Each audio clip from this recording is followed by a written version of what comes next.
Right, welcome back to the second half of our Final Four game between Alabama and UConn. This is from 2023. It is a replay of this Final Four matchup, national semifinal. And right now it's 69-60, kind of a high-scoring game in the first half. High point man for Alabama is going to be Aaron Estrada, and high point man for UConn is Stefan Castle. So we got our teams back out on the floor. Going to basically just keep going with what we had. And we'll check things out at the 70 mark to see if we need to get some players in. We got nobody really in foul trouble for Alabama, but we got serious foul trouble for Cam Spencer. And pretty much we're going to have to keep Tristan Newton out for a bit. Just because he's got 3 fouls. But they do have a 9-point lead. I can see here I've marked UConn with the ball, so they'll have the ball coming out at the half. So let's just go ahead and get started with this. This is a brand new tabletop cards and dice college basketball game that focuses mostly on trying to get the ball into the hands of the people who did the things on the plays. So that's kind of a generalization, but we want to make sure that the guys who took 2-point shots are taking the most 2-point shots, 3-pointers, getting rebounds, getting assists, getting blocks and steals. We want to make sure that when those events are happening, the players with that had the most of those on the team are getting the ball in their hands while those events are happening. So that's that's the main thrust and focus of the game, and one of the hardest parts of doing a dice-based basketball game. So any kind of basketball game that's based off of dice rolls is going to be hard to get that ball distribution, which I know is a big thing for a lot of tabletop basketball players, which there's not a lot of hardcore tabletop basketball players, probably the least played of all the sports, the major sports on the tabletop. But maybe having all of these Final Four teams can change some people's perceptions. It's got some not complexity, but it has some it's kind of like a step-by-step process to get through a play. Some plays go fast, some go slow, some have different types of secondary roles or tertiary roles. So just watch along and you'll see we have all of our this determines the player that we're going to be looking at. Each player has his own ratings, and this is based off of actual crunching season stats and saying, okay, for this player here, Diarra, he's a C-rated 2-point shooter, which means not that he's a terrible 2-point shooter. He's actually a 57% 2-point shooter, so he's quite good. Probably, what is he? Well, they got a bunch of really good ones on the floor. This guy's a 66 and 74, and there's a lot of really good 2-point shooters on the floor. But these 2 C guys are both excellent 2-point shooters, but they only took a C amount of the shots. And what it basically breaks down to is A players take about 20% or more of the shots. B players take somewhere between 10 and 20% of the shots, and then C players take somewhere between I don't know, what is it? It's like somewhere between 5 and 10% of the shots. And then D-rated players often have, if it's a 2-point shot, they've taken less than 5% of the shots. So I've got it sort of laid out with a formula to kind of make sure that we're distributing the ball to the right people. So the guys that you see with A's and B's, those are your main shooters on the team. Like this guy, Mark Sears, he's going to take the most amount of shots. He's an All-American. He should take the most amount of shots on the team. You can see here that he's gotten to the free throw line quite a bit. He hasn't taken the most shots. Estrada also is an A in terms of 2-point shooting, I believe. So he's an A in terms of 2-point shooting, and then a B in 3-point shooting. So he should have a fair amount of shots as well. And then Rylan Griffin has been the recipient, even though he's a C on the 2-pointer, he's been the recipient of some fouls. He's been the recipient of some assists. So you just got to kind of play the game by ear as it is. And that's how it's going to go in terms of gameplay. All right, it'll be UConn basketball first.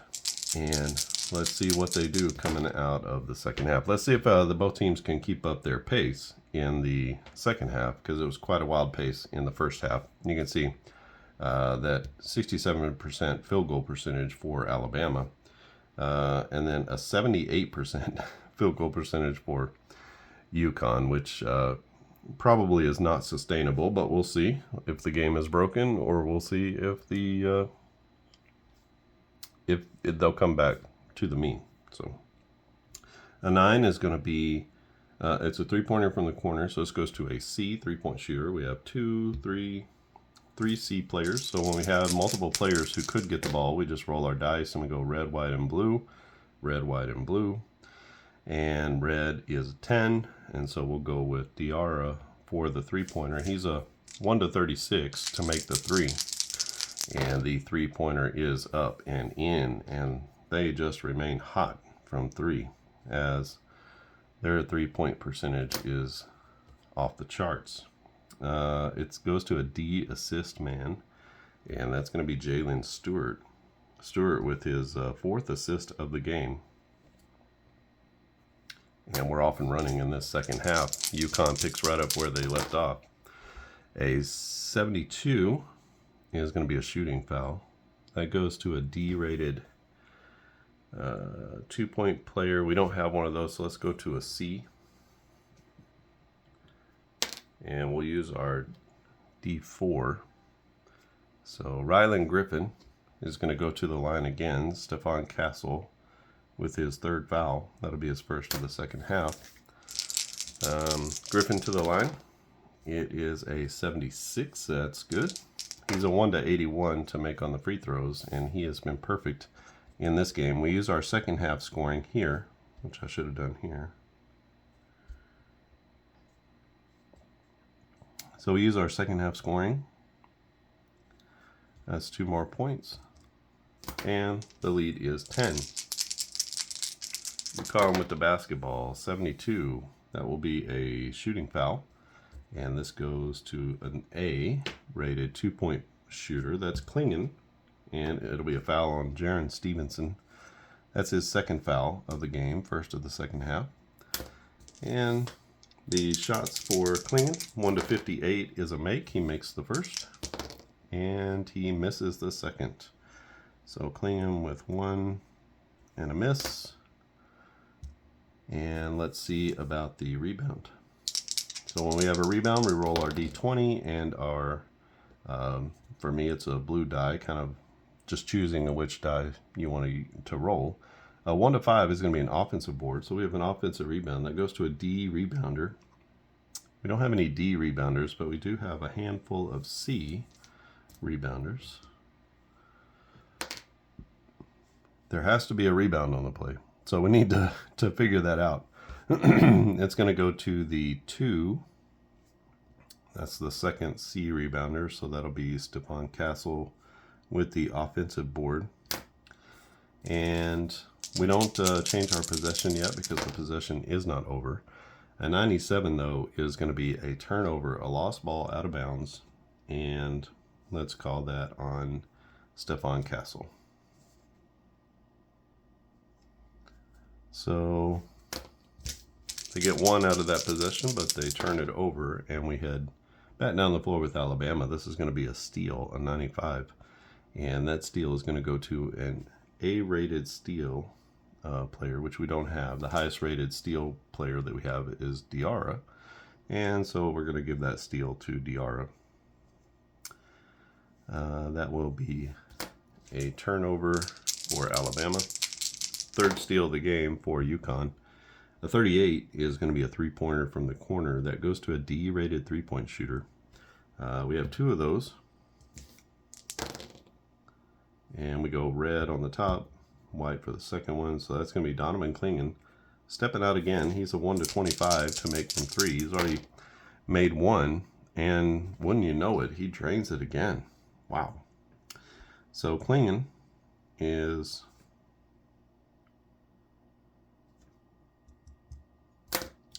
he's 2 for 3 from the 3-point line. He's only a 25% shooter from the 3-point line. Only a 25% shooter. That assist is going to go to an A assist man, which I don't think we have one of those. So no assist on the play. With an assist, you don't necessarily have to have it, so kind of leave that out. 34 is going to be an assist. This goes to a C-rated player. We have 4 of those for Alabama. Oh, actually, I'm sorry, it goes to a C-rated assist man. So we have 1, 2, 3 of those. So we figure out the assist first. So red, white, and blue, that goes to the blue.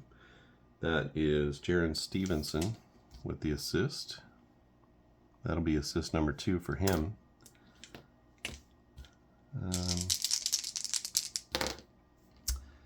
And the shot goes to a B-rated shooter. We don't have one of those, so let's just give it to Sears as he's out there.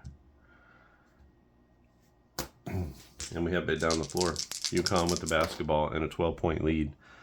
79 is going to be a shooting foul. And the foul will be an A-rated shooter, so that's going to be a foul on Jaron Stevenson. And that'll be a shooting foul, second team foul of the half. Klingon, not a great free throw shooter. 1 to 58 for a make. He makes the first and misses the second, so that's about his average. Make one, miss one. And we've already done that. So let's go ahead and roll for the rebound on the miss. It is an offensive board that goes to a C rebounder. We've got 1, 2, 3, 4 C rebounders. So I like to just use this little D4. And it goes to the 4th one. That is Samson Johnson with the offensive board. Great name, Samson Johnson. And 24 is a fadeaway jumper that goes to a B-rated 2-point shooter. We have one of those. That's Stephon Castle. He is a 1 to 54 for a make. It's a 52, and he puts it up and in with the little fadeaway jumper. And they wind up getting 3 points out of that play. A 7 on the assist. That's an A assist man, which we don't have, so no assist on the play. And it'll be Alabama's ball. They're down by 15 in this one. A 3 is going to be a dunk opportunity. That's for a C-rated player. We got 4 C-rated players, so who gets the shot? It will be Latrell Wrightsell. Wrightsell we haven't heard much from. He's a 1 to 44 to make, and he's going to miss the dunk opportunity. So Wrightsell misses his first opportunity in the second half. Ball is rebounded by a B rebounder. Don't have any of those, so we'll give it to Klingon. Klingon, really, with his first board of the game, kind of surprising. And we're back the other way. UConn with the ball and a 15-point lead. 68 will be an and one. That's going to go to a B-rated 2-point player. That is Stephon Castle. So Castle with the bucket. And the foul goes to Rylan Griffin. That'll be his third foul. And a 67 is going to be a make, 1 to 76. For him is a make, and this one is turning into a rout. It's now 18, the lead. Alabama with a 36. 36 is going to be an assist, so that's an automatic 2 points. It goes to an A-rated assist man. That's going to be Mark Sears with the assist. That's assist number forever for him. And the shot goes to a 4. 4 is an A-rated player, which we don't have, so let's roll for one of these C-rated players. A 3. 1, 2, 3. It's going to be Sam Walters with the bucket. That's his first 2 points of the game. And the lead is now 16. I realize we didn't do our players on the floor, so let's go ahead and mark off their time. I blew right through the 70 and didn't do anything about that. So it's going to be Sears on the floor, Griffin, Wrightsell, Stevenson, and Walters. And Diarra, Castle, Stewart, Johnson, and Klingon. Alright, let's get some substitutions in here. Let's get Caravan back on the floor. And we are going to get, we'll save these 2 guys for later. Let's get Estrada back into the game. And anybody else in foul trouble? Stevenson. So give Grant Nelson a little bit of a look. Okay, so we got our players back on the floor, and we're coming out of a missed shot. So you can make the substitutions on a missed shot. Just below the horn, you know. 28. 28 is going to be a fadeaway jumper that goes to a B-rated 2-point shooter. We've got 1 or 2 of those, I guess now. Could be Caravan or it could be Castle. It's going to be Caravan coming off the bench, and right away he's putting up a 2-point shot. He's a 1-64 to make. It's an 83, almost was a 20-something, but he's going to miss. That's his first shot of the second half, and it is not good. The board goes to the defense. That's going to be a C-rated rebounder. We have 2 of those now. And the board goes to Wrightsell. So Alabama back down the other way. They're down by 16. Let's see if they can put a dent in the lead. A 29 is going to be a fadeaway jumper on their end. This is a B-rated player, or 2-point shooter. That's Grant Nelson. Nelson is a 1-62, and that's up and in for Grant Nelson. He's got 7 on the game. That's his first bucket of the second half. The assist goes to a C-rated assist player. We only have 1 other C-rated assist player, and that's Wrightsell. And we head back down the floor for UConn. UConn with a 14-point lead. It's a 29, another fadeaway. This goes to a D-rated player, which we don't have any Ds. So what do we have? We have guys with high touches, so we'll say it's Caravan with his A touch. And the fadeaway jumper, oh, it's a 1-64. He rolls a 65, and Caravan now 0 for 2 in the half. As we look at the rebound. The rebound is an offensive board that goes to a C-rated rebounder. We have 1, 2, 3 C-rated rebounders. So who will get the rebound? Red, white, and blue. Blue is the 0. So that'll be Jalen Stewart with the board. That is rebound number 4 for him. And the offensive possession continues forward. 24, another fadeaway jumper. This one is for a C-rated player. We have 2 of those. And it goes to Hassan Diarra. Diarra 1-57 for a make, and he is off the mark as he shoots a little fadeaway jumper in the lane, and he is going to miss. It is a defensive board. Goes to a D-rated rebounder. Don't have any of those, so let's just go ahead and give it to the A-rated rebounder in his absence. That is Grant Nelson. Nelson's first board of the game. And back the other way comes Alabama. They've cut the lead down to 14. A 95, though, is not going to help. This is a steal. It goes to a D-rated steal player. That's Jalen Stewart. Our only D-rated steal man on the floor.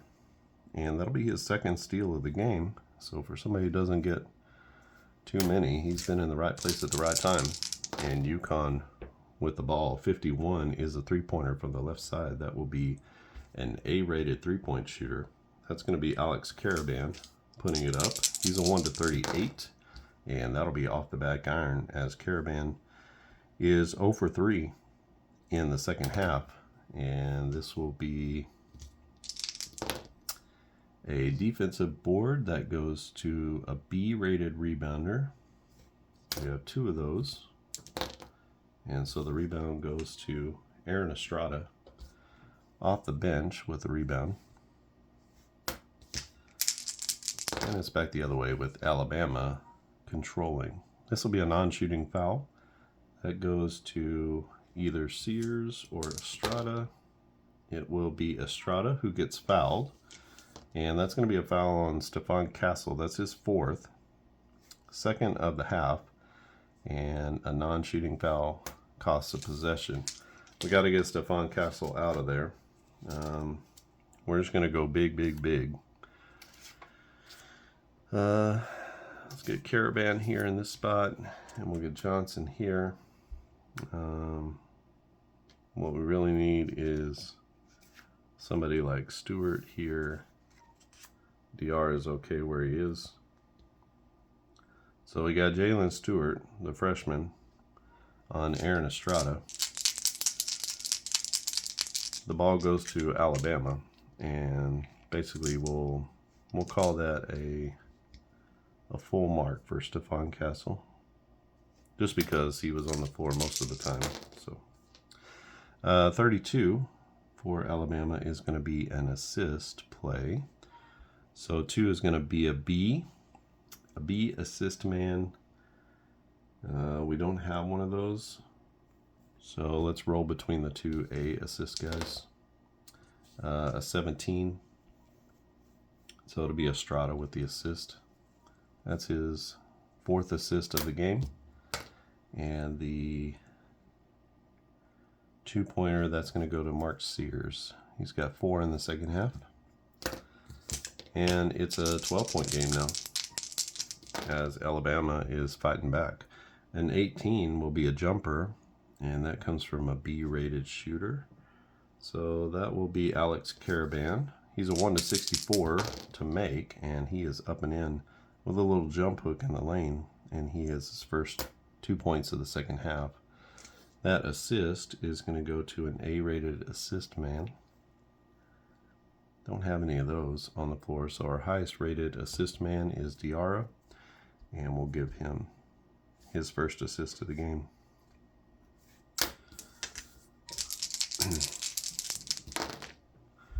A 99. A 99 is going to be a block. That goes to a D-rated block player. Let's see if we have any of those. We don't have any of those, so let's give it to our highest rated block man. That's going to be Donovan Klingen with the rejection in the lane, and UConn's ball going back the other way, a 24. 24 is going to be another fadeaway jumper. This goes to a B-rated 2-point shooter. This is Caravan with the fadeaway. On the baseline, a 45, that's up and in, and Caravan 2 for his last 2. That is an assist on an A-rated assist player. We don't have one of those, so let's give that assist to Diarra again, as he's got 2 in the last 2 plays. Not sure if I counted that possession or not, so we're going to do that. We also didn't count up our time, did we? So Sears on the floor still. Estrada on the floor now. Right cell. Walters. Nelson. Diarra, Stewart. Caravan. Johnson, and Donovan Clingan. Okay. All right, so Alabama ball. A 99. This could be another block. This time it goes to a B-rated blocker. We have 1, 2 of those. And it will be Samson Johnson with the rejection. Oh. So 2 blocks in the game for UConn. It'll be UConn basketball coming back the other way with a 16-point lead. A 4 is going to be a dunk opportunity. That goes to an A-rated 2-point shooter. That'll be Clingan down low. He's a 1 to 65, and that is an 18, and he throws it down as he gets a little pass in the lane. And he's got 3, 4, 5, 7 now in the second half. A 2 assist is going to be a D assist man. Don't have one of those, so we're going to forego the assist. And that's going to be Alabama ball. A 20. 20 is going to be a jumper. That goes to an A-rated player. We have 2 of those. So either Sears or Estrada. It is going to go to Sears. Sears with a 2-point jumper. He's a 1 to 57 to make, and he's got a true shot. That's up and in for a bucket. The assist goes to an A assist man, and that'll be Estrada. 14-point lead now for UConn, and they have the ball. 13 is going to be a layup opportunity. That goes to a C-rated player. We have 3 of those. Red, white, and blue. So Samson Johnson with the layup opportunity. He's a 1 to 74, so even though he rolls a 67, Samson Johnson is going to lay it up and in. The assist goes to a D-rated assist player. Don't have any. Oh, we do. Jalen Stewart. So Stewart with yet another assist. And UConn opens up, or remains, I guess, at a 16-point lead. We are, what are we? We're about 3 or 4 minutes into the second half at this point. 78 is a shooting foul. This will go to a B-rated 2-point player. That's Grant Nelson. So the foul is going to be on Donovan Clingan. That is his first foul. It's a shooting foul, so we get 2 shots here. 1 to 81 for his free throws. So Nelson, good free throw shooter. He makes the first, and he misses the second, just barely.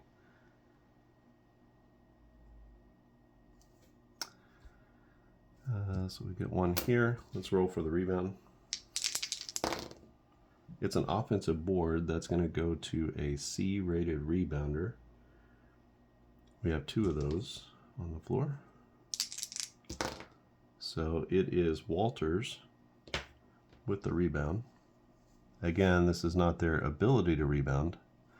This is more about what share of the rebounds on the team did the player get. So here's a non-shooting foul. It's going to go to an A-rated player. It will be Estrada, and the foul is on Stewart, Jalen Stewart. Just his first foul, but it is a 4th-team foul. That's a non-shooting foul, so we will mark this off, but go to a new play. 64 is a 3-pointer from the right side. That's going to be an A-rated 3-point shooter. We only have 1 of those on the floor. That's Mark Sears. Mark Sears lines it up. He lets it fly. A 64 is going to be no good. He's a 1 to 44 to make. And so the rebound goes to the defense. So Sears misses for the first time in the second half. And that goes to a C-rated rebounder. Got 3 of those on the floor. So it looks like the rebound is going to go to the guard Diarra. Diarra with his first board of the game. UConn with a 15-point lead and the ball. A 92 is going to be a steal for Alabama. 3 will be a B-rated steal player. That we only have 1 of those, so that's going to be Wrightsell with the steal. And we're headed back the other direction.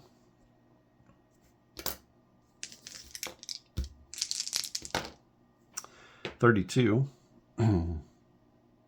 32 for Alabama will be an assist play. That goes to a C-rated assist man. And that will be Wrightsell or Nelson. So it will be Wrightsell. And the player making the shot will be an A-rated player. And that will be Estrada. So Wrightsell to Estrada for the bucket. Wrightsell's second assist of the game, and that takes us to 90 possessions. We're making our way to 132, so still quite a bit of game left to go in this one. It's 88-75, a high-scoring affair in this national semifinal, as neither team really stopping the other, although both teams have cooled off just a little bit here in the second half. We need to look at anybody we can get back into the game. So I'm thinking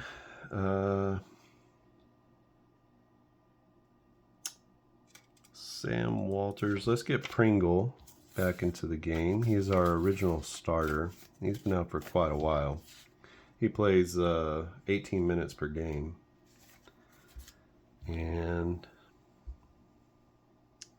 we've got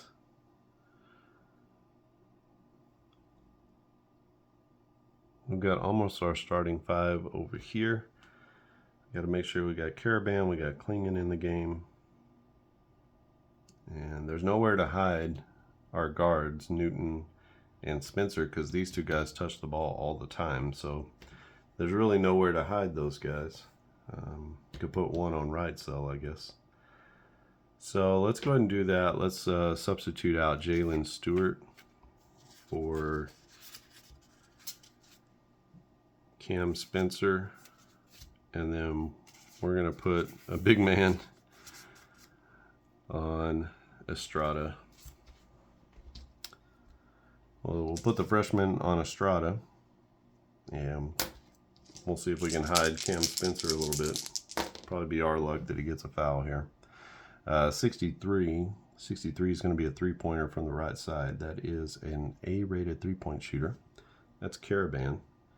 Caravan is a 1-38 to make, and he drains it, as he's got 2, 4, 7 points in the second half.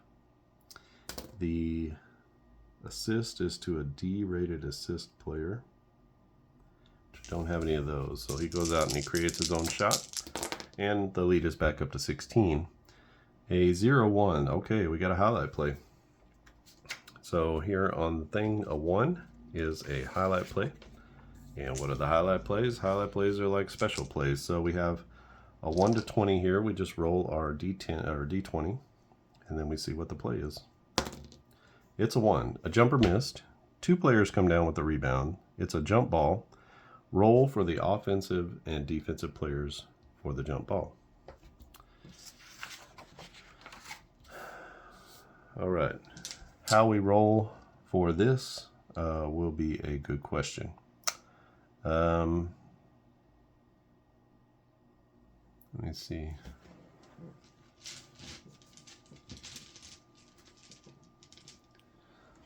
So 1, 2, 3, 4, 5, and we're going to roll a D10.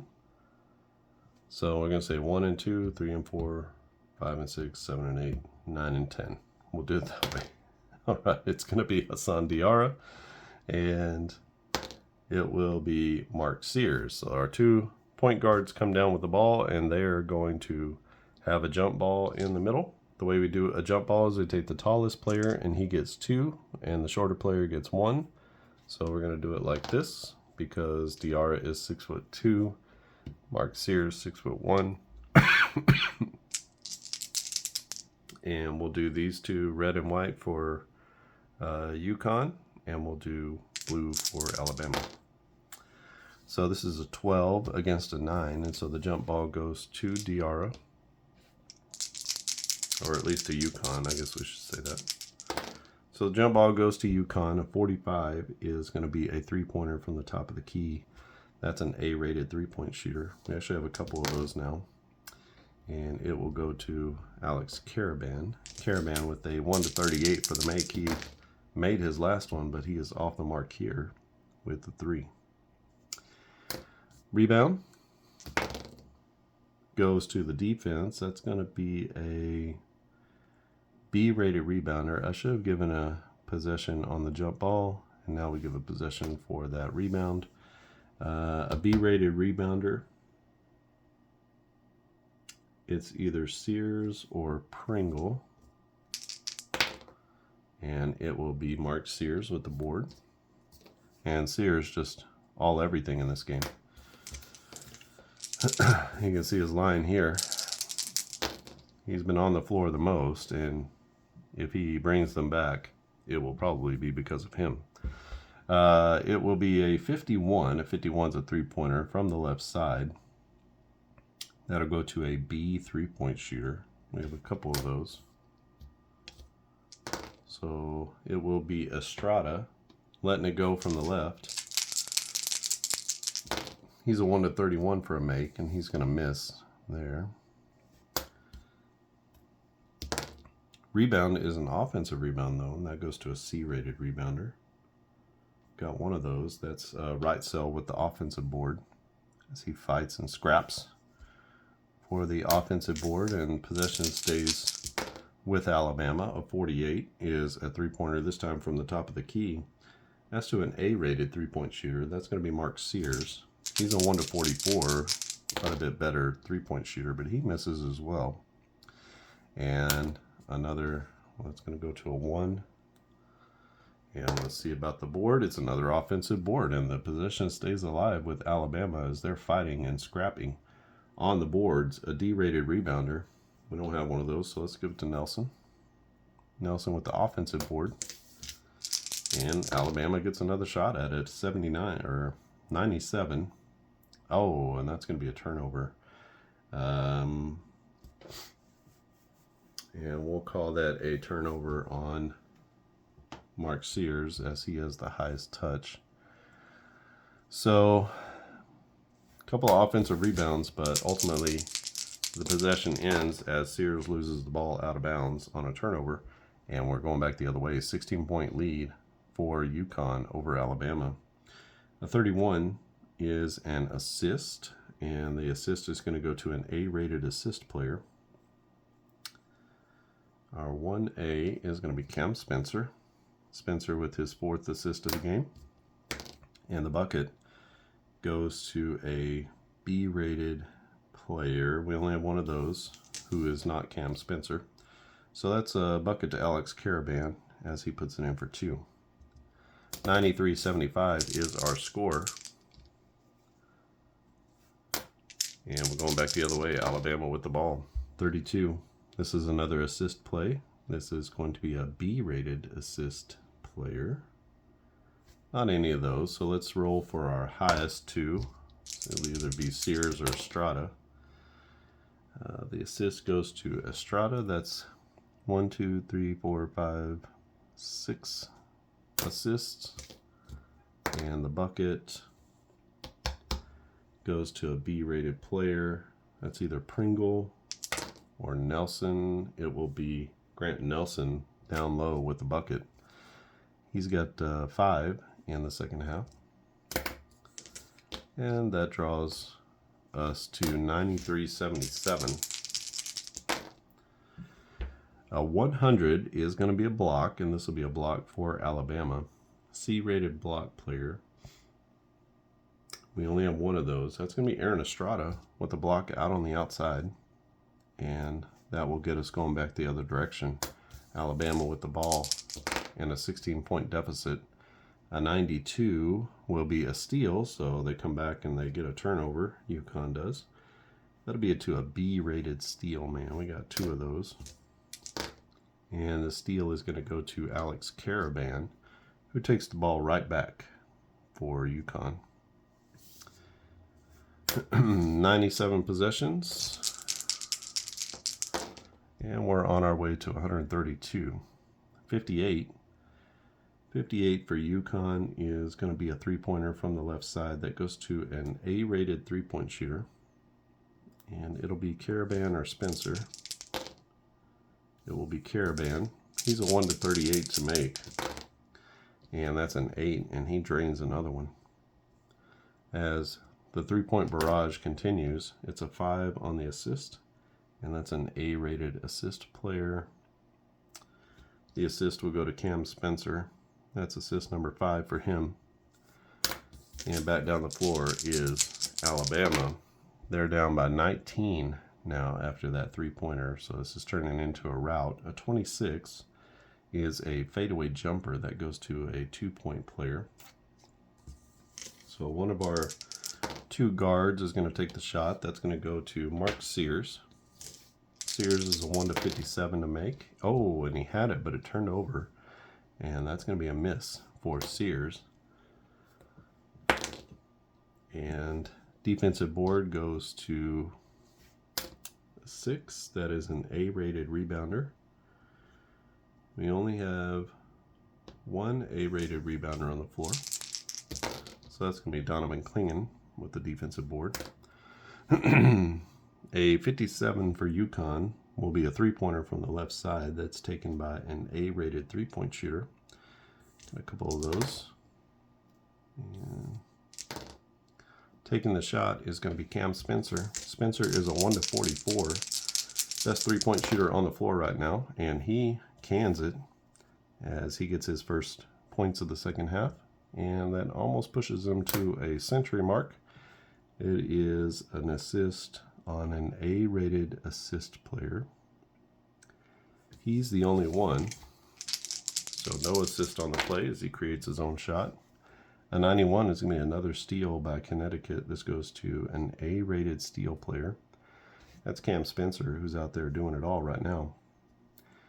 And that'll take us to the 100 possession mark. Let's go ahead and mark off who's on the floor right now. This will be Sears, and it'll be Estrada, and it'll be Pringle and Nelson.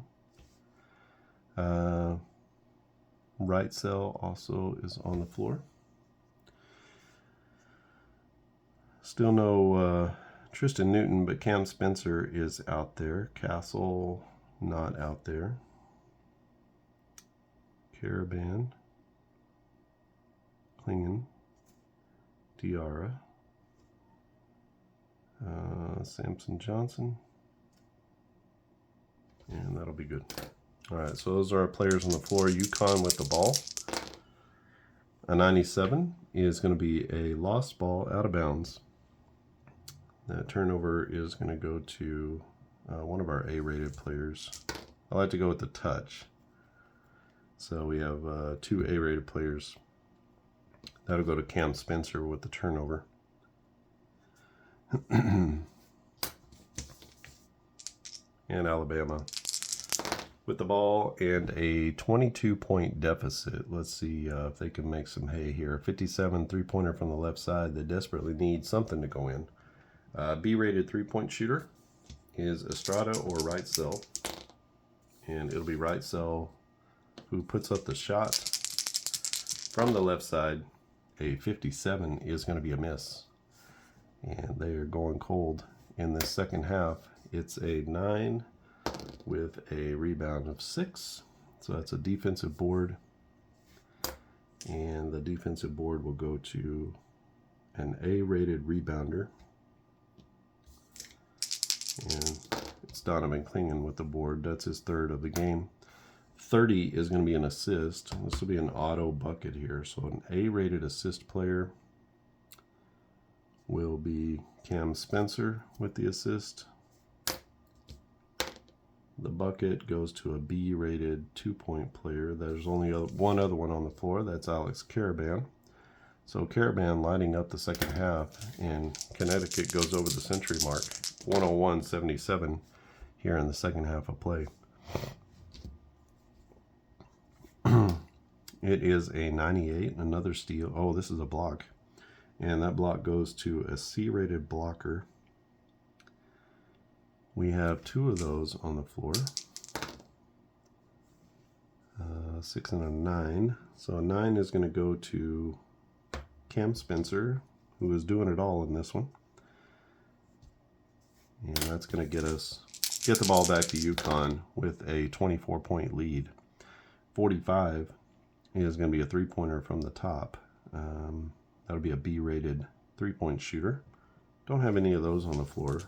So let's judge between our two guys with the highest touch.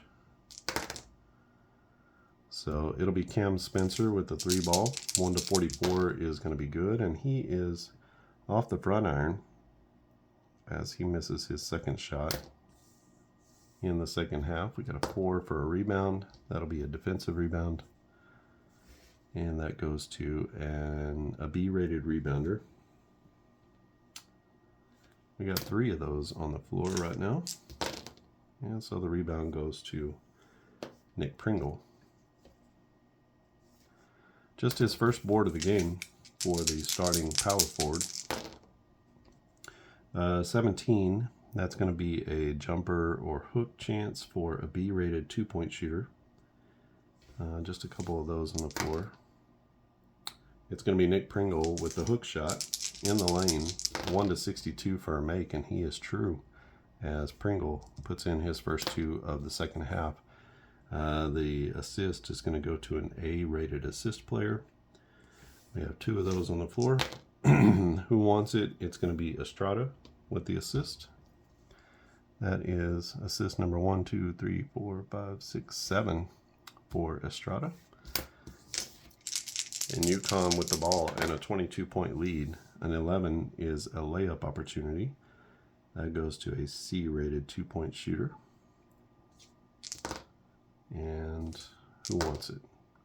It will be Hassan Diarra. He's a 1 to 57. And it's a 50, and Diarra puts it in his 5th point of the second half. 103-79 is our score. A 5 is an A-rated assist man. I believe that's going to be Cam Spencer with the assist. And I think I marked that. 24 is the lead. 89 is another steal.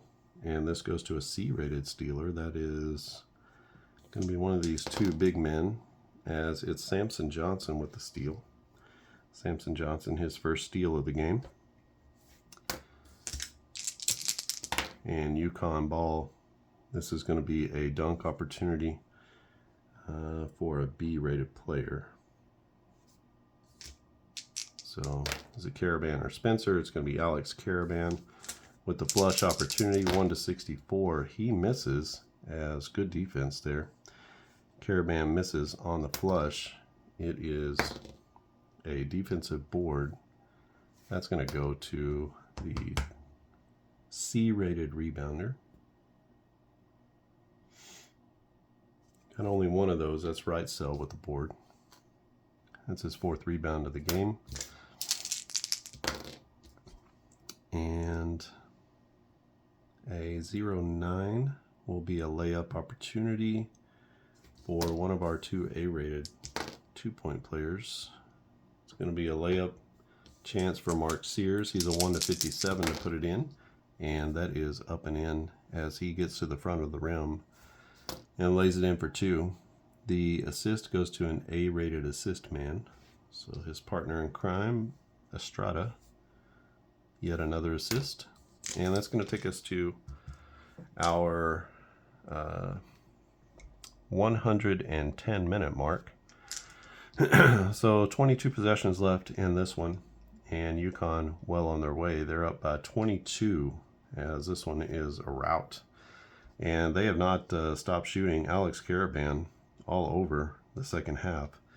Let's figure out our players on the floor. It's going to be Sears, Estrada, no Griffin at this point, Pringle, and Nelson, and Wrightsell. Wrightsell getting a lot of PT. He plays 24 minutes a game, and he's at 1, 2, 3, 4, 5, 6, 7, 8. He's right at 24 minutes right now. A little bit less, actually, probably 22 minutes. and it will be Spencer. No Castle, Caravan, Klingon, excuse me, Diarra, and Johnson. Johnson getting a lot of playing time. He typically plays about 16 minutes a game. And up by 20, there's no need to really push anything in this one. It'll be UConn ball.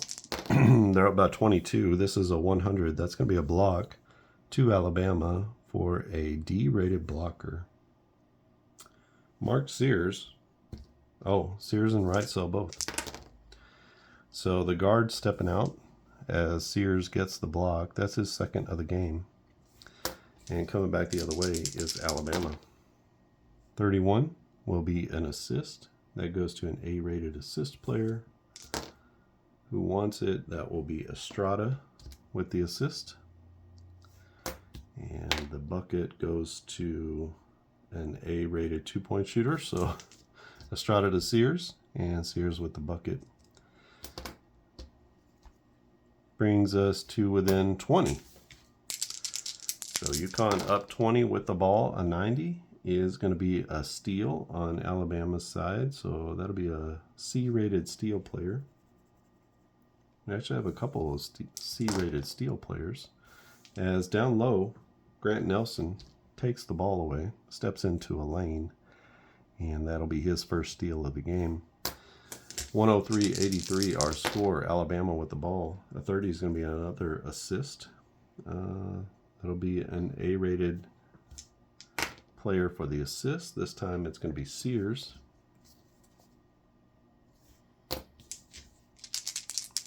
And the player making the shot will be a C-rated 2-point player. So that's Wrightsell with the bucket. His first two of the second half. And that will take us to the 115-minute possession mark. A 15 to UConn. That'll be a layup opportunity for an A-rated 2-point player. That's Donovan Klingon down low. He's a 1-65 to make, and he puts the layup up and in right around the basket as he goes up and under with a little pump fake. The assist is going to go to an A-rated assist man. That will be Cam Spencer. Spencer getting the bulk of the playing time among the two-star guards for UConn. As Newton has 3 fouls, probably a good time to get him back in the game. Let's go and do that. We'll bring this guy out. Put Tristan Newton in. Cam Spencer with 4 fouls already, so we'll keep him hidden a little bit guarding Wrightsell. The play is going to be a 10. That's a layup. That goes to an A-rated 2-point shooter. And the layup is going to go to Sears. Sears with a 15 as he gets to the rim, lays it up and in. And a 1 will be a D-rated assist man. We don't have any of those, so Mark Sears creates and gets to the bucket on his own. Don't think I did that there. I don't know if I did or not. I'll calibrate all the points at the end. An 82 is a non-shooting foul. This will be a foul on not sure who yet. Let's look at we got 3 guys with an A touch, so let's roll that for everybody. It'll be the blue, so it's Cam Spencer, and the foul will go on Wrightsell. That's his second, only the 14th foul of the half for Alabama. That's a possession. 73 for UConn is going to be a shooting foul this time. This goes to same thing. Let's find out which player it is. This time it'll be a shooting foul. The foul is on Sears. That's just his first foul of the game. 5th team foul. Tristan Newton goes to the line. He's a 1-81 to make on the free throws. Makes his first, and he makes his second. That's his first 2 points of the second half. Kind of a down game for him. But his teammates have picked him up, especially Alex Caravan. and Stephon Castle in the first half. 36 to Alabama is going to be an assist. That goes to a C-rated assist player. So we have 3 of those, actually. It's Grant Nelson with the assist. His first of the game and the bucket goes to a 3. That's an A-rated player. And he hits Mark Sears coming down the lane on a little layup. And that takes us to 107-91.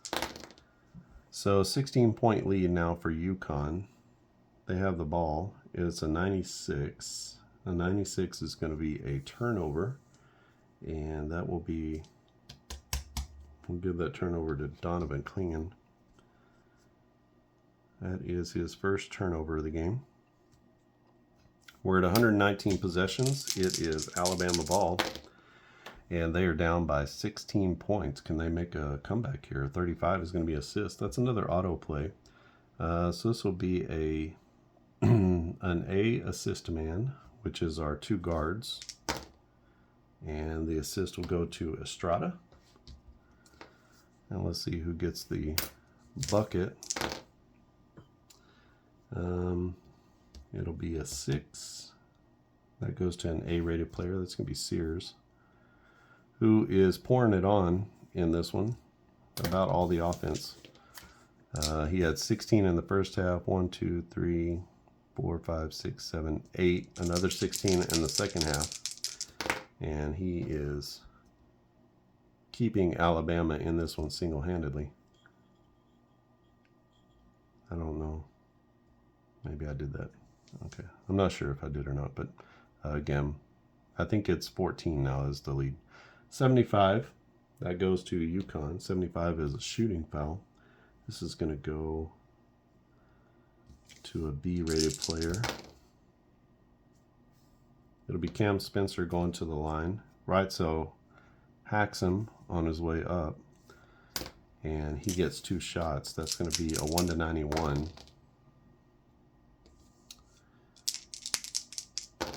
He makes the first and makes the second.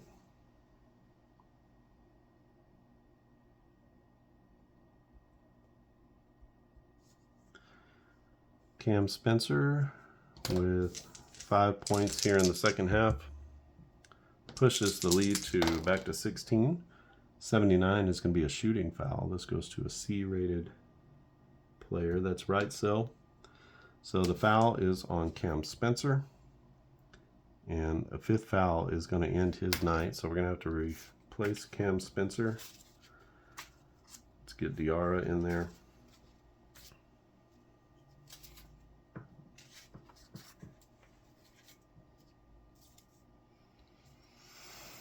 So Spencer's out. Diarra is in.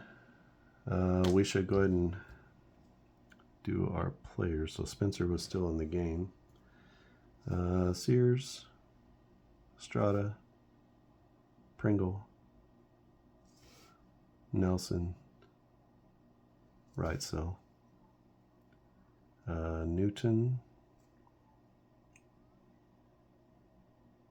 Caravan, Klingen, and we already did Cam Spencer. Johnson, still in the game. Let's go ahead and get Jalen Stewart in here as well. And why not Stephon Castle? And just play till the end of the game. So we get Klingen out.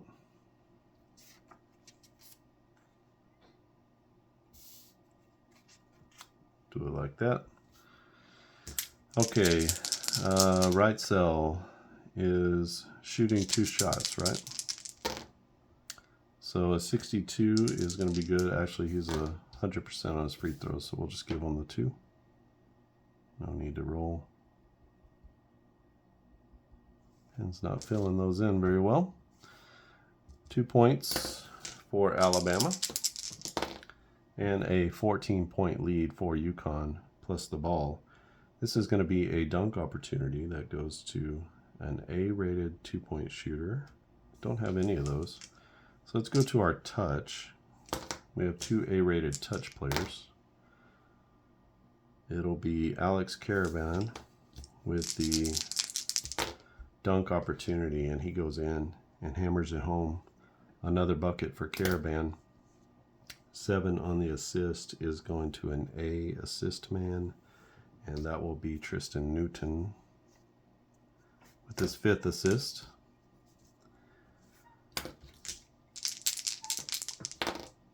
Not much left now.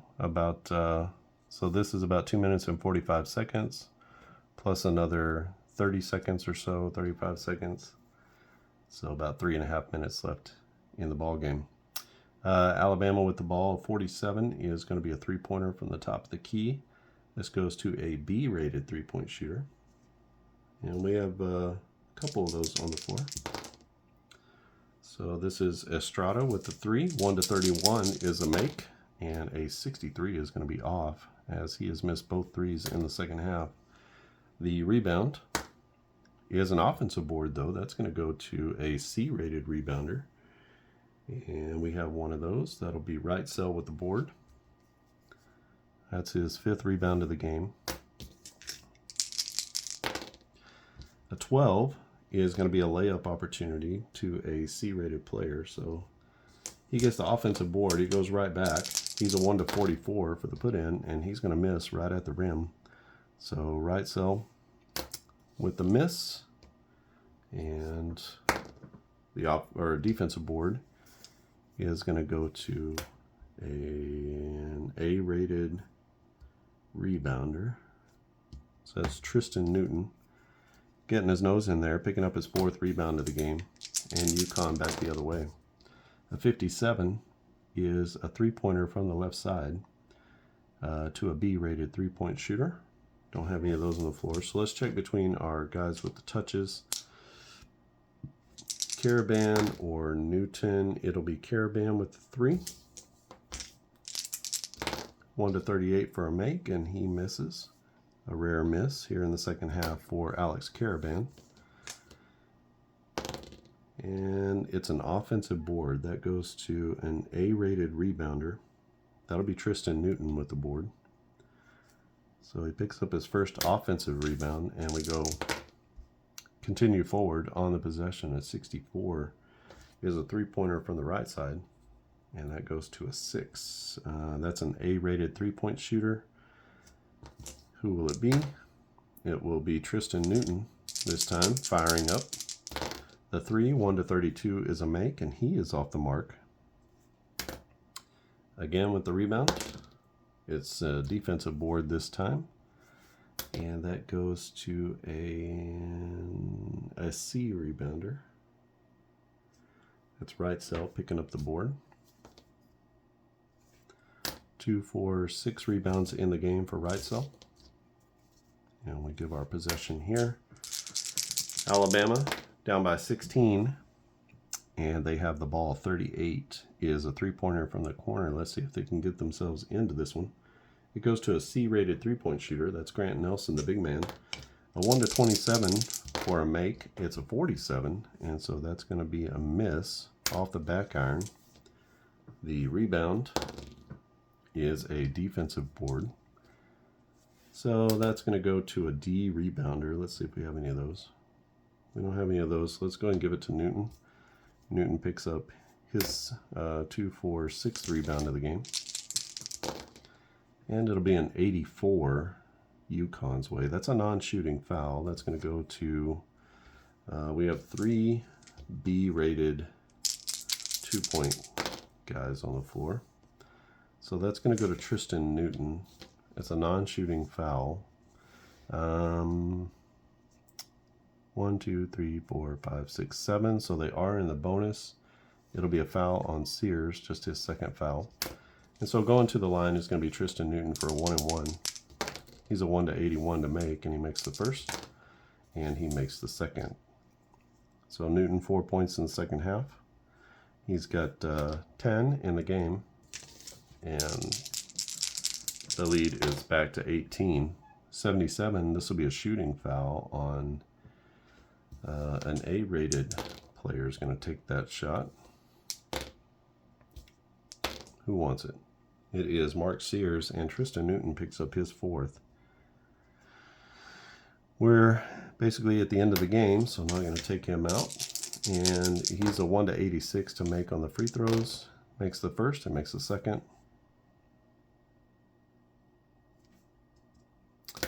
Brings them within 16. UConn with the basketball, just a few possessions left in this one. A 51 is a three-pointer from the left side. So that's an A-rated three-point shooter. Who will it be? They both won it, but it's going to be Caravan taking the shot. 1-38 for a make. A 46 is going to be a miss, as he's missed on his last 2 threes. And the rebound is a 20. That goes to the defense. And we have an 8. So 8 is a C rebounder. That'll be Wrightsell with another board.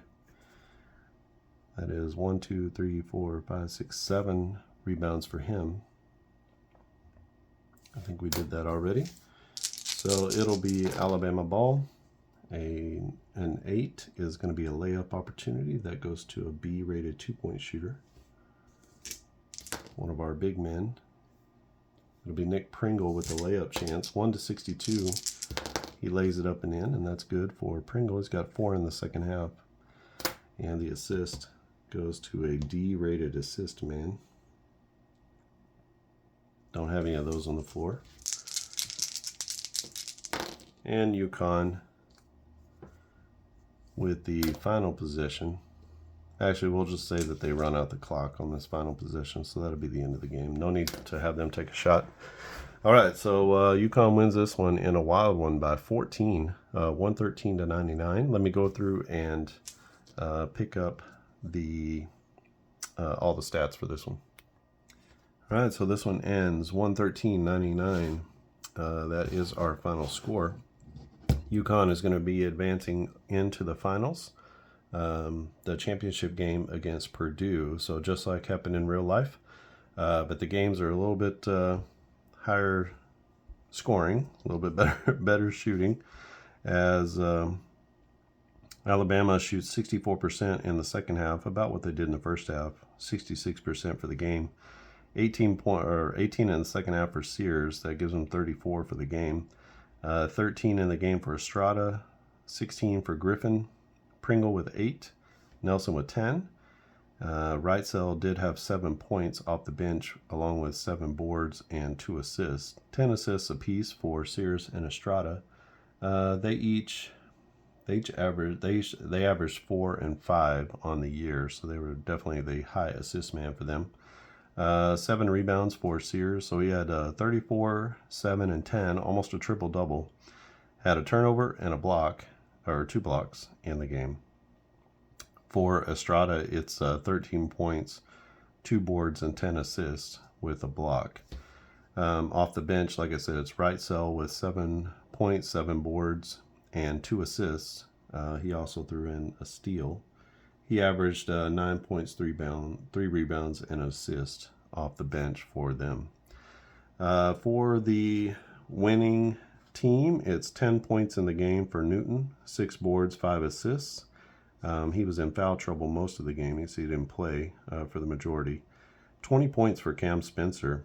He also had 1 rebound and 8 assists. He wound up fouling out, but he had a block and 2 steals as well.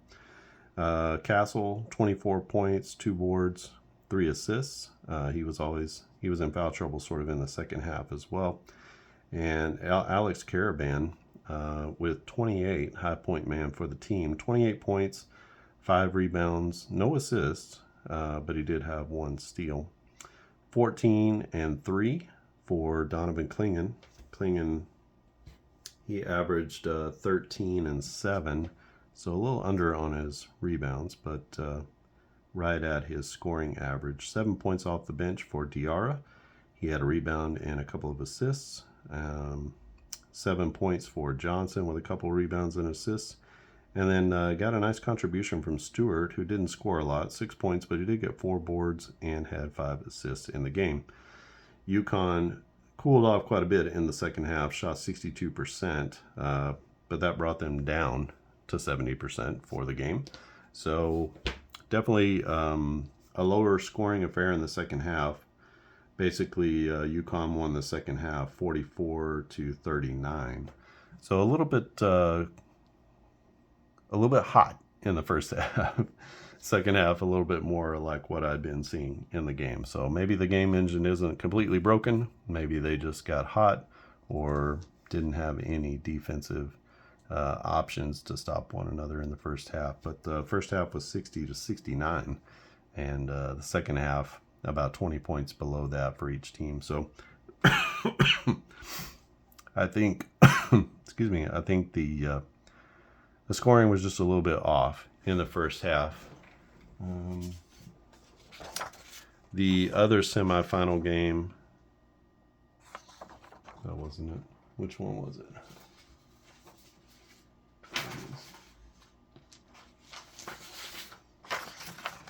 The other semifinal game, if you haven't watched it, it was 79-74. So that was our final score, 79-74. And you can see scoring was quite a bit down in the first half, and then the second half picked up just a little bit. So that was more about what I'm seeing. That first half in this game was just an anomaly.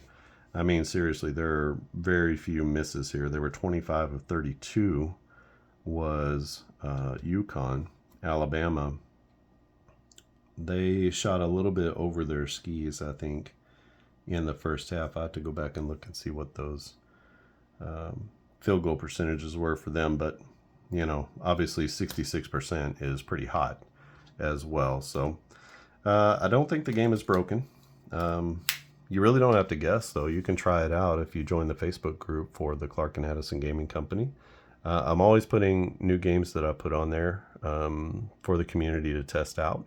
But you got to be a member of the private group. So if you go to the group section in Facebook and you look for Clark and Addison Gaming Company, you can answer a few questions and I'll let you in.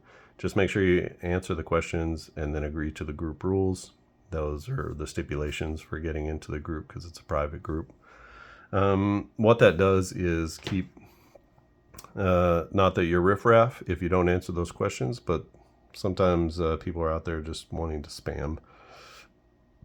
They get into a group and then they start spamming about all kinds of dumb things and things that nobody's interested in. So trying to keep that out and keep it full of gamers who are interested in what we're doing at the Clark and Addison Gaming Company, and also trying to stimulate some community around the games that I'm creating. It also gives you an opportunity to test new games. So Precision Baseball is in the file section that you can test out and fully play like 8 teams, full teams from 2023, from last season's baseball season. And the full game is there. You can play it, demo it. It's got all of the ballparks and everything, and the latest rules and game guide and all that kind of stuff. And then I also just uploaded this game, so you can do the 2023-24 Final Four. And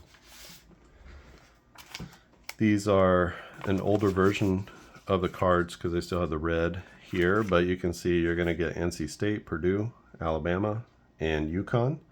The newer versions have just the white at the bottom, so I took this red off. I think it makes for a cleaner presentation, and once you get the hang of all of your ratings down here and then all of your ranges here to check if it's a make or a miss, I think it's pretty self-explanatory. We don't need this red, and it started to kind of compete, especially with the red, different red teams. There's a lot of red teams out there. So you'll get these 4 teams. You'll get the score sheet, I believe I put in there. You'll get all of the team cards on one sheet of paper. Each team usually only takes 2 sheets of paper to print out.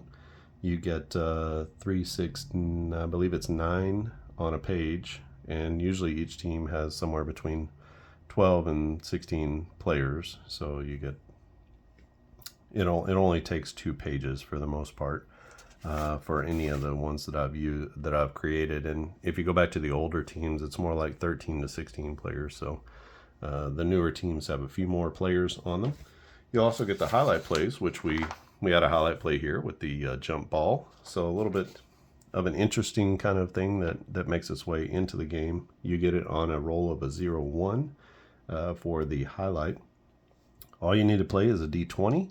I like to roll 3 D10s just to have those around. It seems to be like a handy number of dice. If you want to keep 4 of these, that would be okay.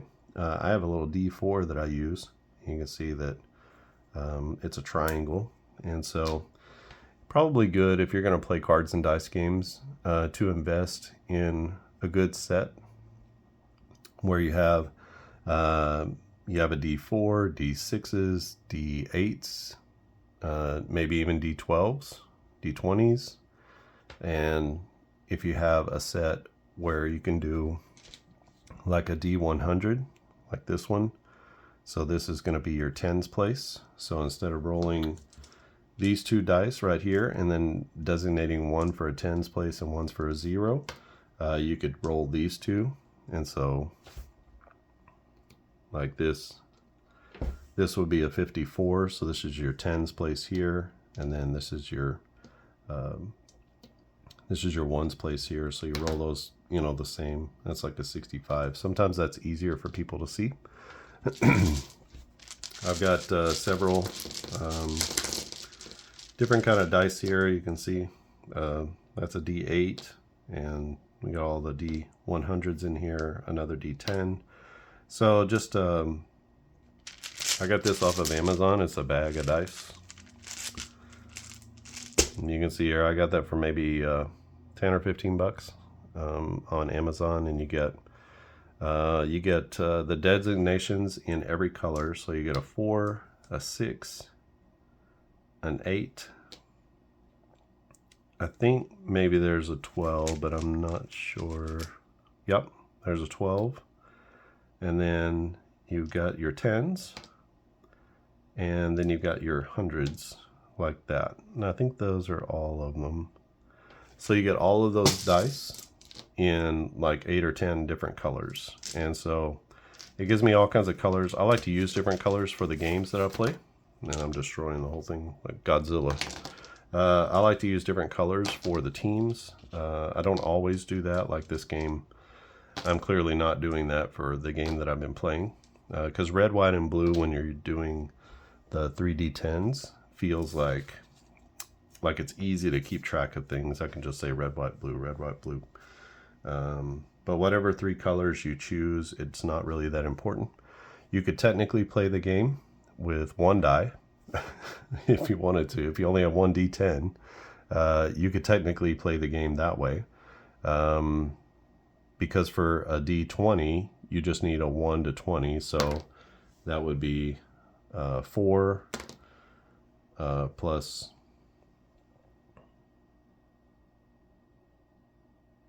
4 plus 4 is an 8, right? Or 4 plus 8, that's a 12. So you really technically could be doing that for your D10, and we have the D10 for the defensive rebounding. You could also turn the defensive rebounding from a 1 to 20 to a 1 to 10, where instead of a 25% chance, you just give the team a 20% chance. So on a 2, a 1 or a 2, it's an offensive rebound. The rest are going to be defensive rebounds, so you can do that as well. The percentages will change just a bit, but at 20%, or you could even do 30% if you just want to add more offensive rebounds into the game. You could do a 1 to 3 is going to be an offensive board. 4 to 10 is going to be a defensive board. That's totally acceptable because there's no in-between step. That's why the 1 to 20 is good, because it really hits that sweet spot average of about 25% of all rebounds becoming offensive rebounds. So 1 to 20 gives you that percentage. 1 to 10 does not give you that percentage. And so that's why the D20, why I chose the D20. For these, obviously, that's only 1 D10. And then for your plays here, same thing. So a 14, would be a layup. And then you would choose the player. And then if you had a 2-point shot, it would be a 26. And so that would be good. So you could technically play it with one D10 die. I find that 2 D10s works really well because that's going to give you this percentile die here, or a percentile roll. It gives you a D10 to use here, and it gives you another D10 to figure out the player if you need to. If you had 4 players here, you could use your D4, or you could just say the first 2 players are this and the second 2 players are this, and then just keep narrowing it down. You can simply choose a player and just say, I want him to take the shot. You don't have to roll the dice, so you can just kind of distribute the ball yourself and get it to the players that you want, or you can get it to the players based on kind of how the game is flowing, and you be the coach, getting the ball to the right players. I like to kind of let the game play out in those ways, but you're obviously going to have to do substitutions yourself. You could have the starters play the whole game and just not do fouls or anything like that and see where it gets you. But I like the challenge of trying to rotate players in and out to get them the right playing time, or maybe a guy has to play off the bench a little bit more because of foul situations, which is what we ran into with Tristan Newton. So it just really depends on how you want to play, as to what you do and how you integrate some of those dice rolls. I like to figure out, how many of the dice can I roll at the same time. Sometimes I roll a die needlessly, and I want to pick up and roll it again. Totally okay. Like, this is just randomized results. So if you want to roll all the dice all the time, for every single play, and then just pick out the ones you need, that's totally fine. Or roll them one at a time. However you want to do your dice rolling strategy. There's no advantage to rolling the dice all the time, or rolling one at a time, or whatever. It's just how you want to play the game. The game already takes quite a bit of time to play through. So whatever I can do to sort of shorten the time, to lessen the number of actual rolls that I need to make, I try to do that. We have all of our possessions up here. The way you figure possessions is you use the pace number on each team. Now I used 132. I can see that I'm not sure if these teams, if that was their actual pace numbers, I'd have to look. But if you, let's say, so in the NC State Purdue game, each of these teams was pretty close. So NC State has a pace of 69. Purdue has a pace of 68. Essentially, pace counts how many possessions per game for each team. So 68, 69 possessions per game. If you average those out, it comes out to 68.5, or if you round to 69. And so then you have 138 for your total possessions for the game. That gives each team 69 possessions, theoretically, 69 possessions for the game. Each team is not going to get that, because actually each team will get that.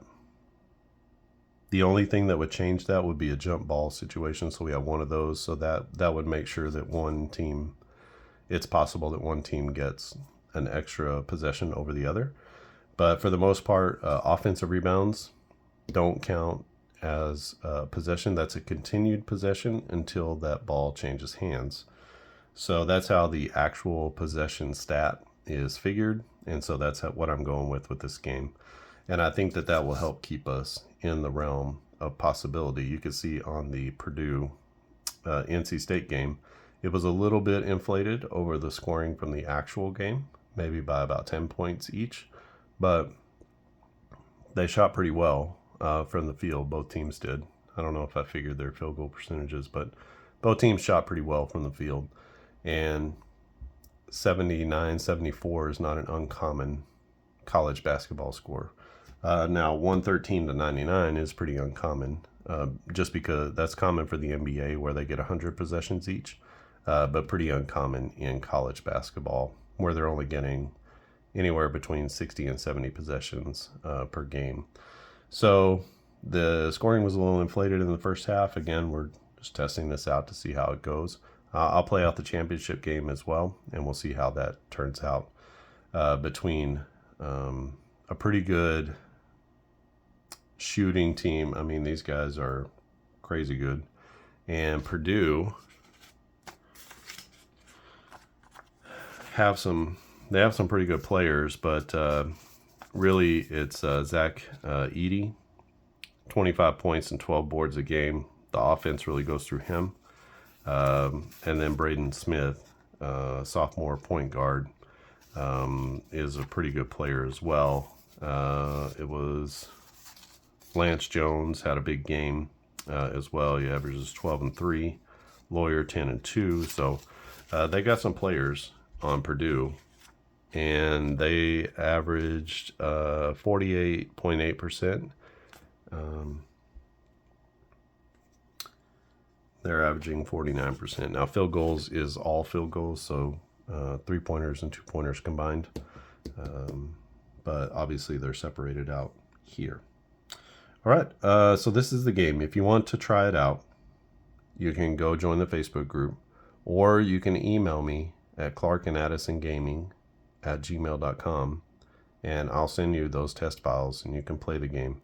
What I'm looking for is people to test it, try it out. You can play the Final Four as is.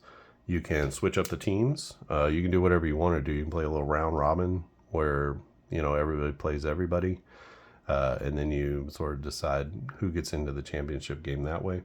You can just try what-if championship games between different teams. That would be fun as well. And what I'm really looking for is, are there things that we can add? Are there things that don't make sense or that need to be changed or subtracted from the game? Is there something that needs to be added to the score sheet? Obviously over here, I'm keeping track of their time in the game. You don't have to do that. I'm keeping about as full a stat sheet as you could possibly keep, short of actually going through and, actually I went through and totaled up almost everything except for these columns over here. So, let me know if there's something that should be added or subtracted from the score sheet. Is there anything in the game that doesn't make sense to you, or that could just be done better than what I'm doing it? You kind of get stuck in a few different areas where you just have to make some decisions, and that's okay too for gamers to make decisions. It gives you a little bit of freedom to do that. There's no real wrong way to play the game. Even if you just go back and forth and just shoot, just choose a player and shoot. You could do that as well, so it's not really a big deal. If you just wanted to see who shoots on the play and give everybody equal weight, 1, 2, 3, 4, 5, 6, 7, 8, 9, 10, you could do it like that. You could roll a d20, and then you could give different weighted players different numbers of shots or opportunities. So just however you want to do that, and then just go through and literally choose, this is a shot, it's up and in, or it's not up and in. And, you can do those kinds of things like that. So these grades are based off of actual percentages of each different stat category. So for 2-pointers, I added up all of the 2-point field goals for the team. And I looked at Tristan Newton's percentage of those 2-point shots, and then assign a rating to him of a B based off of what percentage of those shots he took. Same thing with 3-pointers, same thing with the amount of just touches. Touches are based off of total field goal attempts. So it's not necessarily touches per se. And maybe I need to change that to turnovers. Maybe that's helpful to do the turnovers for that. But basically, touches are how many shots the player got in the game, and you could use touches if you wanted to for any of these statistics. Rebounds, assists, blocks, steals, this is their percentage of the team total. So Tristan Newton, a really good rebounder on this team, and then some others. So Caravan, also a good rebounder. And then you can see who the assist men are and who the rebounders are, who the guys who block the most shots.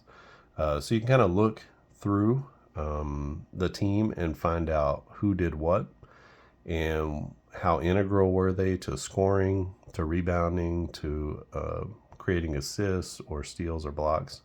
And you can really get a sense of the type of player that you're looking at. So, you've got kind of an average player here with Sam Walters, who's getting anywhere from 5 to 10% of everything: 2-point shots, 3-point shots, touches, rebounds, blocks, steals. So kind of a mid-level or a little bit below type of player for the team. So that's the hope, is to distribute the ball to the correct places. So that's really where this game, kind of the idea of where this game is going to start from, is we want to get the ball to the right players so that the players can perform in the way that they should. Mark Sears went off.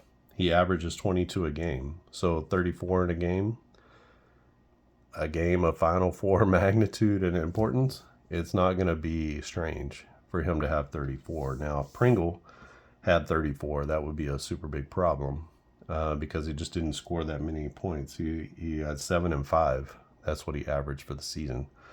So that you give it to your best player. He's an All-American. And so he had an All-American game. And that's essentially what you're looking for in any game is, are the players who are the best players, did they step up? Did they get the ball? Now, Tristan Newton was in foul trouble the whole game. He only played about a third of the game, but he had 10 points and 5 assists. I mean, just in that, if he played as much as this All-American did, he would have had the same kind of game as well. But he was in foul trouble. So what can you do? You try to hide him and shuffle him around about who he's guarding and stuff like that. But ultimately, guys have to play with fouls, and he's going to play a lot of minutes, 33 minutes a game. And you just hope that he doesn't foul a lot. But, these two guys touch the ball all the time. The more a guy touches the ball, more chance there is to pick up a foul. So it's just one of those things where it makes a lot of sense strategically to basketball to do it this way. Because when I started thinking about basketball, I started thinking about a court, and I started thinking about placing players on different positions in the court, running plays and stuff like that. And that's fine and good, but it's really hard to do with a tabletop basketball game. So how can you reproduce that on the tabletop? And I've been thinking a lot, and I'll get a little bit philosophical, but I've been thinking a lot about when you're making a game for the tabletop, you can't do everything, and you certainly can't do everything like you would do it in a video game. So sometimes I start from that position, and I think, well, if I was creating this as a video game or a digital game, what would I be able to do? Obviously, you have graphics. That's sort of where graphics and individual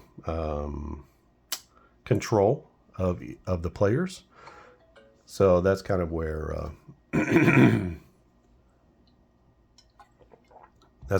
those the strengths lie for the graphics or the console games or whatever. But on the tabletop, you've got statistics, and that's really the strength, is statistical based gameplay. So based off of what you have as far as black and white text-based statistics, can you recreate what can you recreate, and can you recreate what you can faithfully? And so you have to figure out what exactly can you recreate on the tabletop. So you can recreate shooting percentages, you can roll to make sure that they make shots. That's definitely a big one. You can recreate rebounding percentages like I've done here, as far as different types of guys rebounding at different rates. So really you have a lot of percentage-based sort of things that you can do on the tabletop. You don't have to guess at their abilities. You can use their previous statistics, which is, most people are replaying something, so it's okay. That's actually, using their former statistics is actually a good thing, because that's what most people are trying to recreate or to use or to replay on the table. And then with basketball, you really want to make sure, because on a video game, you can distribute the ball yourself. You can say, okay, I want to get the ball to so-and-so. So you need to be able to do that in some way. And most gamers don't like the feeling of, okay, I'm going to put it in so-and-so's hands. That's not typically what most gamers like, although you should be able to do that. You can do that with this game and just say, Newton hasn't touched the ball for 3 minutes and he just got to shoot some shots. You know, he's got to get the ball in his hands. So I'm going to put the ball in his hands. As the coach, I'm going to run a play through Tristan Newton, and he's going to get the ball, and he's going to take a shot. You know, that kind of thing. So you can do that, or some way to roll the dice and to randomly, quote unquote, randomly get the ball into someone's hands. You have to figure out how to do that. And so I like to go in basketball, sometimes in football too, in the play action football game. I set it up so that the player who got the most touches gets the ball into their hands. So when you're doing play action football and you have a running play and you're rolling the die to see which running back is going to run the ball in the play, it's like a 1 to 10 roll. And so I'm counting, 1 to 5 goes to this back, 6 and 7 goes to this back, 8 goes to this back, 9 goes to the quarterback or whatever. And so you're trying to make sure that possibility of distribution matches the actual distribution of the carries on the team. So did a running back get 50% of the running carries? Okay, then he needs to have 50% of the opportunities on every running play. So you're sort of trying to do ball distribution in a way that is keeps it within the random, but also sways it and kind of tips the scale in favor of certain players to get the ball. Now, is it evenly distributed? That becomes a different story. And so now is sort of, everybody's going to have sort of a shot to get the ball. There are a couple times on here when you have a bunch of C's or a bunch of B's, and it's just kind of random. They're all going to get the ball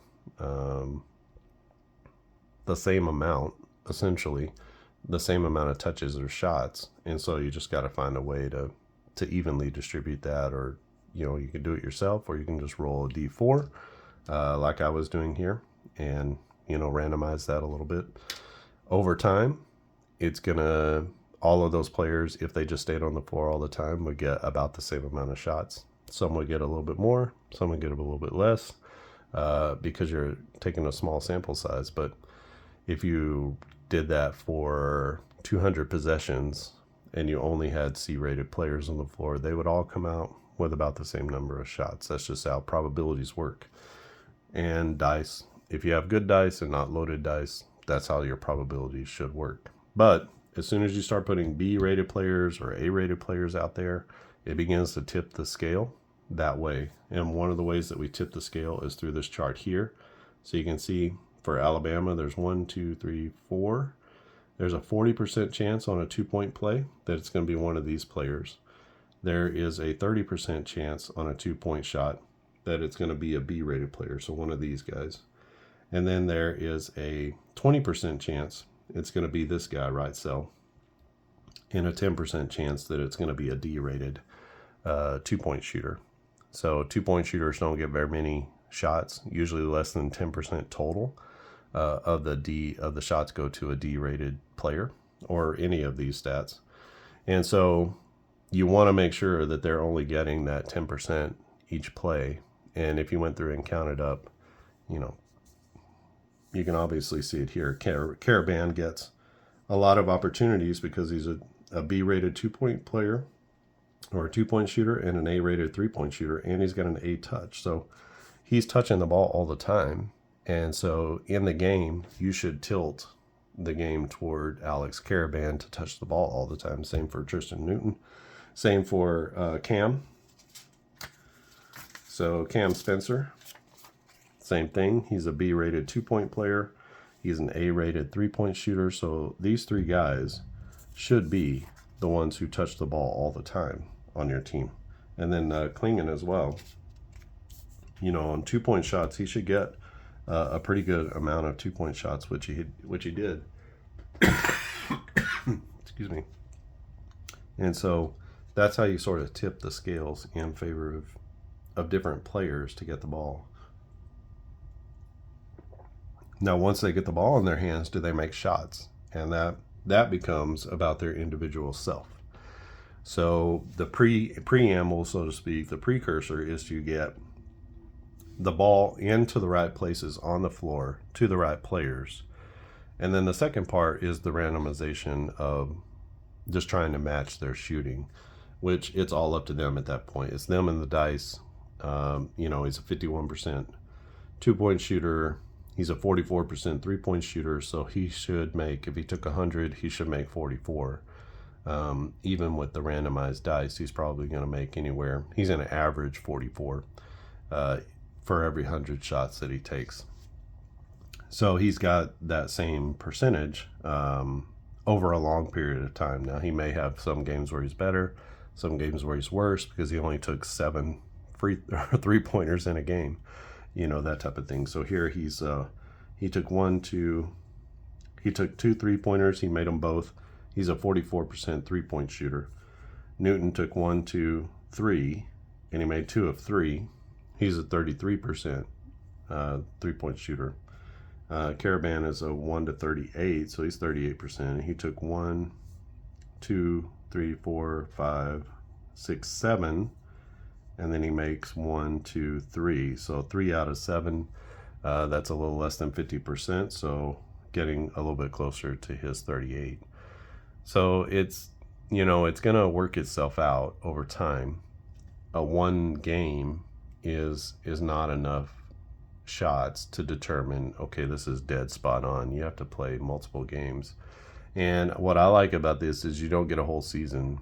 So it actually is going to be all over the place because your sample sizes are going to be so low with these teams that you're going to get everything. You get a normal game. I've had games in the 60s and some teams score in the 50s. And then you got this game here where it's 113 to 99, right? That's the final score. So second half, they scored 44. And second half, they scored 39. So that's kind of where we were in this game, and it got us to 113.99. So that's a little bit of background, a little philosophy, and just kind of what I'm thinking about, how to look at a game like a complex game like basketball, and how do I get the important parts of basketball on the floor so that it feels like, one, you can get the correct statistics coming out, at least relatively accurate, if not absolutely accurate. Some of these are going to be spot on, some of them are not, just it's the roll of the dice. But they're relatively accurate. Sears and Estrada are going to have the most assists. Sears has the most shots. He's the only A 2-point player and A 3-point player. So he should have the most shots of anybody. In fact, he had a bunch of free throws in here as well because he touches the ball all the time. So he should have the most free throws as well. He's also a really good free throw shooter, so he should have a lot of makes, which he did. What is that? 2, 4, 6, 7, 8, 9, 10, 11. So he was 10 out of 11 from, and that's about 90%.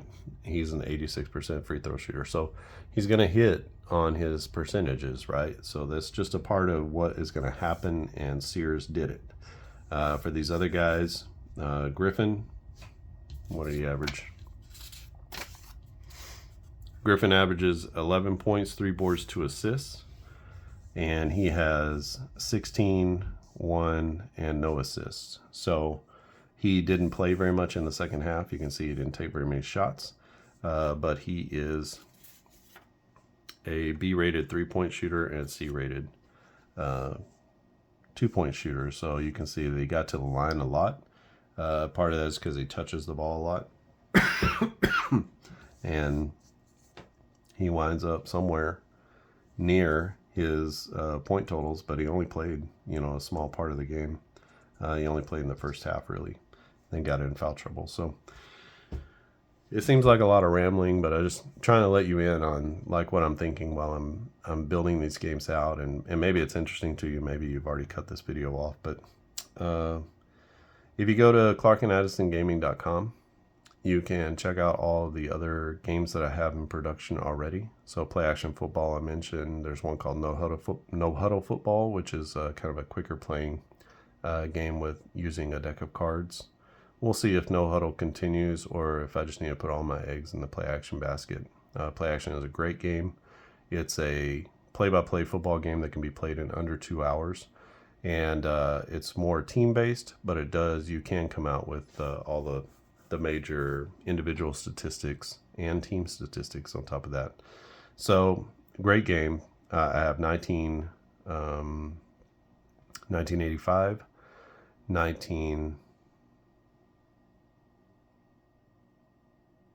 2023 for sure, 1985, and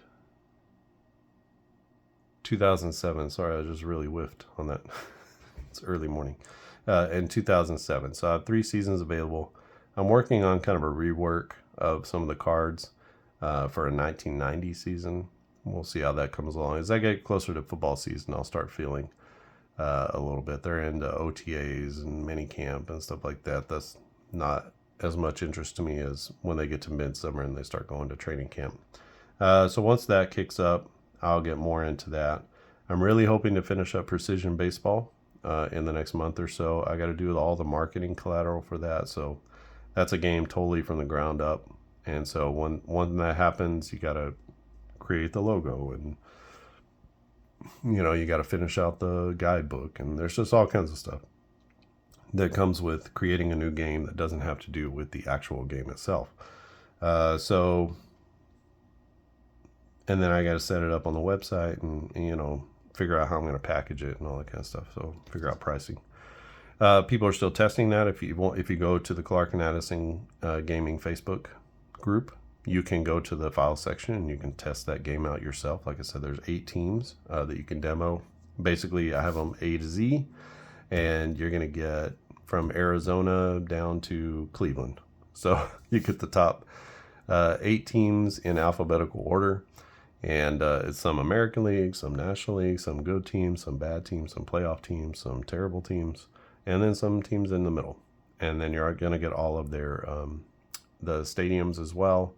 You'll be able to play that game in a couple of different ways. So just test that out. It's all inside the game guide. There's also some videos, a lot of videos on the on the channel here. There's a whole playlist for Precision Baseball, so you can just go through the playlist. If you do the newest games first, that's going to be the newest versions of the game. But you can also go back and see some of the updates that I've made and what the cards look like and some of the components and things like that before you get into the game. Print it out. I'm hoping that people will play 10 or 20 games just to let me know, like, how are the stats coming out? Does it feel realistic? Are there things that need to be added, subtracted again from the game? And is there something just kind of glaring that's missing that if I released it today, you'd be like, well, it really should have this. So I've tried to do some testing myself. Other people have tested the game. Some of those who are sort of within the Clark and Addison gaming community, who are on board with the way that I make games and the games that I've made. They've tested the game out, and so they're giving me some feedback as well. And if you want to be one of those, just join the Facebook group. You can also email me. I've sent it out to a few people by email who aren't on Facebook or they just don't want to join the group. And send that to Clark and Addison Gaming at gmail.com.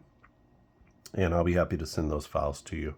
Just ask that you promise to play 10 or 20 games. So if you can put in that time, and it's not a game that's short, it takes about an hour and 15 minutes to play a game. So put in some time, play the game, let me know what you think. There's lots of different types of teams, and you can do all kinds of different strategies within the game. You can choose to be aggressive or not aggressive, or let the dice decide. My games they're not open-ended, but they have a lot of, you get to make a lot of choices as the gamer. So I don't box you in with a lot of rules, but there's enough there that if you don't want to make too many choices, it'll give you, what you can do. And my games are always based on real statistics.